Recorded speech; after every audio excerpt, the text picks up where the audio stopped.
저는 불륜녀입니다. 저는 남편의 동생과 바람을 피웠습니다. 10달 동안이었습니다. 이름은 밝히지 않겠습니다. 35살, 결혼 7년 차 여자라고만 해주십시오. 남편에게는 2살 어린 남동생이 있습니다.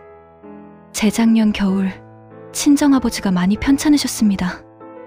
병원을 계속 오가야 했는데 하필 그 무렵 남편은 지방 발령을 받아 주중에는 집에 없었습니다. 남편도 전화하고 주말이면 올라왔습니다. 남편이 저를 외면했던 건 아닙니다. 다만 제가 가장 힘들었던 시간에 제 옆에 있었던 사람은 시동생이었습니다. 병원까지 태워다 주고 끼니를 걸으면 밥을 사줬습니다. 처음에는 아픈 아버지 때문에 시작되었습니다. 병원은 다녀오셨어요? 식사는 했어요? 그런 문제였습니다. 그런데 어느 순간부터 병원과 상관없는 연락을 하기 시작했습니다. 오늘은 좀 괜찮아요? 힘들면 전화해요. 어느 날 병원에서 돌아오는 길에 시동생이 물었습니다. 형은 형수님 힘든 거 알아요? 저는 남편을 변명했습니다. 지방에 있으니까 어쩔 수 없지.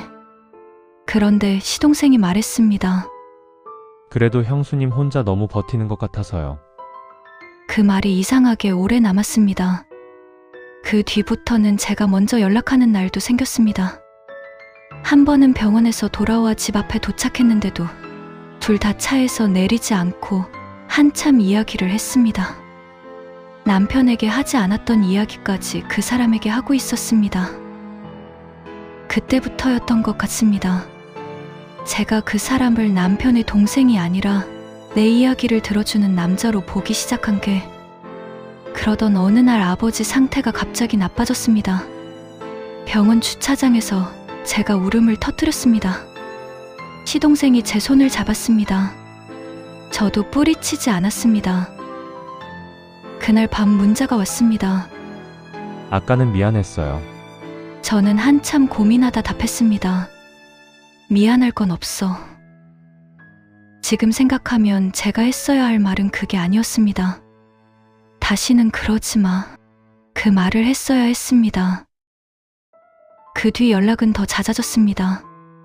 밤늦게 통화했고 둘이 따로 밥을 먹기도 했습니다. 남편이 집에 오는 주말에는 서로 연락하지 않았습니다. 그때 이미 알고 있었던 것 같습니다. 남편이 있을 때 할 수 없는 연락이라면 해서는 안 되는 연락이라는 거려. 그런데도 멈추지 않았습니다. 결국 선을 넘었습니다. 처음에는 실수라고 했습니다. 다시는 이러지 말자고도 했습니다. 그런데 다시 만났습니다. 그렇게 10달이 흘렀습니다. 핑계를 대고 싶지는 않습니다. 아버지가 아팠든 남편이 지방에 있었든 시동생이 저를 위로해줬든 결국 제가 한 일입니다. 정신이 번쩍 든 건 지난달 시어머니 생신 때였습니다. 온 가족이 모여 식사를 하는데 시어머니가 웃으며 말씀하셨습니다. 며느리가 우리 집안이랑 이렇게 잘 맞을 줄 몰랐다. 너 들어오고 집안 분위기가 참 좋아졌어. 그 말을 듣는데 갑자기 숨이 안 쉬어졌습니다. 남편은 옆에서 웃고 있었습니다. 그때 시동생과 눈이 마주쳤습니다. 그 사람은 아무렇지도 않게 젓가락질을 하고 있었습니다. 그 순간 이 식탁에서 저만 다른 사람인 것 같았습니다. 다들 알고 있는 나와 진짜 나가 완전히 다른 사람이 된 것 같았습니다. 그날 이후 밥을 제대로 못 먹고 잠도 2-3시간씩 끊어서 잡니다. 다음 날 시동생에게 끝내자고 했습니다. 연락을 받지 않자 문자가 계속 왔습니다. 형수님, 저 진짜 힘들어요. 한 번만 얘기해요. 이렇게 끝내는 건 아니잖아요. 차단하면 그만이라고 생각할 수도 있습니다. 하지만 그 사람은 남편의 동생입니다. 평생 안 보고 살 수 있는 사람이 아닙니다. 그리고 더 무서운 건 남편입니다. 며칠 전 밥을 먹다가 갑자기 물었습니다. 너 요즘 내 동생과 연락 자주 해? 심장이 내려앉았습니다. 저는 웃으며 말했습니다. 무슨 연락을 해? 남편은 아무 말 없이 한동안 저를 쳐다봤습니다. 평소와 다른 표정이었습니다. 무언가 낌새를 챈 것 같습니다. 저는 제가 무너뜨린 게 무엇인지 압니다. 이 사실이 알려지면 남편과 저뿐 아니라 형제 사이도 시부모님과의 관계도 무너질 수 있다는 걸 압니다. 그래서 끝내야 한다는 것도 압니다.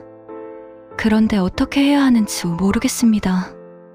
시간을 되돌릴 수 있다면 그때 그 손을 잡지 않았을 겁니다. 하지만 시간을 되돌릴 수 없다는 것도 압니다. 저는 이미 잘못했습니다. 그러니 제가 묻고 싶은 건 용서받을 수 있느냐가 아닙니다. 이미 저질러버린 잘못을 지금부터 어떻게 바로잡아야 합니까? 누가 좀 말해주세요. 제발. 나는 중국 춘추시대의 유학자 공자요. 그대의 이야기를 들었소. 그런데 그대를 꾸짖기 전에 한 가지는 말해두고 싶소. 사마천의 사기는 내 부모의 결합을 야합이라 기록했소. 나는 어린 나이에 아버지를 잃었고 홀어머니 밑에서 넉넉하지 못한 어린 시절을 보냈소. 그러니 흠결 없는 집안에서 태어나 평생 남의 집안에 훈계나 하며 살았던 사람이라고 생각하지는 마시오. 그런 내가 그대에게 가장 먼저 묻고 싶은 것이 있소. 그대는 누구요? 35살이라는 대답을 듣고 싶은 게 아니오. 그 남자에게 그대는 누구요? 경수요. 그렇다면 그 남자는 그대에게 누구요? 지동생이요. 그렇다면 이미 답의 절반은 나왔소. 그대의 사연에서 내가 가장 눈여겨본 대목이 있소. 처음에 그 사람은 분명 시동생이었소. 그런데 어느 순간 병원에 데려다주는 사람이 되었고, 그대의 이야기를 들어주는 사람이 되었고, 남편에게 하지 못한 이야기까지 털어놓는 사람이 되었소. 그리고 마침내 그대의 표현대로 남편의 동생이 아니라 내 이야기를 들어주는 남자가 되었소. 바로 거기서부터 이름이 무너지기 시작한 것이오. 나는 위나라에서 정치를 맡게 된다면 무엇부터 하겠느냐는 질문을 받고 이렇게 대답했소. 반드시 이름부터 바로잡겠다. 정명이요. 또 논어 안연편에서 이렇게 말했소. 임금은 임금다워야 하고 신하는 신하다워야 하며 아비는 아비다워야 하고 자식은 자식다워야 한다. 각자가 자신의 이름에 맞는 자리를 지켜야 한다는 뜻이오.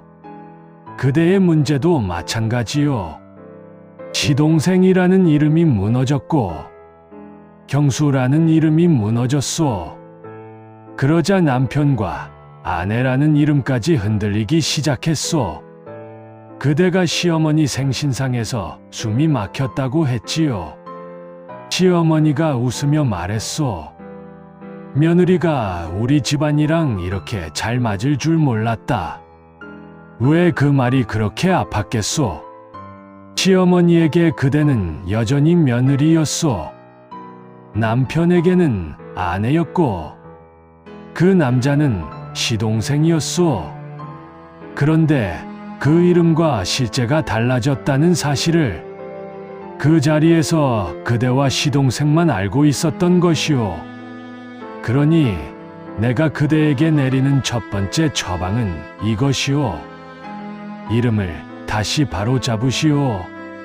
그 사람은 다시 시동생이어야 하고 그대는 다시 형수여야 하오. 나는 논어 위령공에서 이렇게 말했소. 잘못하고도 고치지 않는 것, 그것이 진짜 잘못이다. 그대가 잘못했다는 사실은 바꿀 수 없소. 하지만 오늘도 고치지 않는다면 그것은 더 이상 과거의 잘못이 아니오. 오늘 그대가 다시 하는 선택이오. 그러니 그대가 잠을 못 자고 밥을 못 먹는 것만으로는 부족하오. 죄책감은 행동이 아니오. 잘못을 깨달았다면 그 다음에는 행동이 있어야 하오. 내가 아끼던 제자 아내에 대해 나는 이렇게 말했소. 같은 잘못을 2번 저지르지 않았다. 그대도 그렇게 하시오. 마음으로만 끝내겠다고 하지 마시오. 사적인 연락을 끊으시오. 둘만 만나는 일을 없애시오. 집안 행사에서도 단둘이 있게 되는 상황을 피하시오. 시동생이 힘들다고 말하는 것까지 그대가 책임질 필요는 없소. 그대가 책임져야 할 것은 그 말에 다시 응답할 것인가 말 것인가 하는 자신의 선택이오. 그리고 변명하지 마시오. 아버지가 아팠기 때문이라고, 남편이 지방에 있었기 때문이라고, 시동생이 먼저 위로했기 때문이라고 말하지 마시오. 그것들은 왜 그런 일이 시작됐는지는 설명할 수 있어도 그 행동을 옳게 만들지는 못하오. 그대는 이미 알고 있었소. 남편이 집에 오는 주말에는 시동생과 연락하지 않았다고 했지요. 그렇다면 그대는 이미 알고 있었던 것이오. 남편 앞에서 할 수 없는 일이라면 해서는 안 되는 일이었다는 것을. 이제 가장 어려운 문제가 남았소. 남편이요. 그대는 묻고 있소. 남편에게 사실대로 말해야 합니까? 나는 그대에게 오늘 당장 모든 것을 말하시오 라고 명령하지는 않겠소. 그 결정은 그대 혼자만의 인생에 영향을 주는 일이 아니기 때문이오. 하지만 먼저 스스로에게 물어보시오. 나는 왜 말하려 하는가? 남편이 진실을 알아야 한다고 생각해서인가? 아니면 내가 이 죄책감을 더 이상 견딜 수 없어서인가? 고백조차 자신의 마음을 편하게 하기 위한 행동이 될 수 있소. 그러나 반대쪽도 보아야 하오. 남편은 이미 물었소. 너 요즘 내 동생과 연락 자주 해. 그런데 그대는 웃으며 아니라고 했소. 그렇다면 이제 문제는 지난 10달 동안의 관계만이 아니오. 오늘도 거짓말을 계속할 것인가 하는 문제가 된 것이오. 내 제자 자공은 이렇게 말했소. 군자의 허물은 일식과 월식과 같다. 잘못하면 사람들이 모두 보고 고치면 사람들이 모두 우러러본다. 군자는 잘못하지 않는 사람이 아니오. 잘못을 인정하고 고치는 사람이오. 그러니 아무 일 없었던 것처럼 사는 것을 관계를 끝냈다고 생각하지 마시오. 그건 끝낸 것이 아니라 감춘 것이오. 남편에게 무엇을 언제 어떻게 말할지는 신중하게 생각하고 준비하시오. 필요하다면 부부 상담처럼 안전하게 대화할 수 있는 도움도 받으시오. 그러나 그 결정을 미루기 위해 새로운 거짓말을 만들지는 마시오. 그리고 마지막으로 묻겠소. 그대는 죄책감에서 벗어나고 싶은 것이오? 아니면 잘못을 바로잡고 싶은 것이오? 둘은 다르오. 죄책감에서 벗어나는 것은 그대의 마음을 편하게 만드는 것이고, 잘못을 바로잡는 것은 그대가 저지른 일의 결과를 책임지는 것이오. 그대가 내게 물었소. 이미 저질러버린 잘못을 지금부터 어떻게 바로잡아야 합니까? 내 처방은 4가지요. 첫째, 이름을 바로잡으시오. 그 사람은 다시 시동생이어야 하고 그대는 다시 형수여야 하오. 둘째, 같은 잘못이 반복될 길을 끊으시오. 마음으로만 헤어지지 말고 연락과 만남의 통로를 실제로 닫으시오. 셋째, 변명하지 마시오. 남편도, 아버지도, 시동생도 그대가 한 선택의 책임을 대신 져줄 수 없소. 넷째, 책임을 피하지 마시오. 남편과 어떤 대화를 해야 할지, 그리고 그 대화가 가져올 결과를 어떻게 감당할지 준비하시오. 그대는 시간을 되돌리고 싶다고 했소. 그러나 시간은 돌아가지 않소. 과거를 없앨 수도 없소. 사람이 할 수 있는 것은 하나요. 지금부터 다르게 사는 것이요. 그러니 마지막으로 다시 묻겠소. 그대는 누구요? 아내요. 그 사람에게 그대는 누구요? 경수요. 그렇다면 이제 그 이름에 맞는 일을 하시오.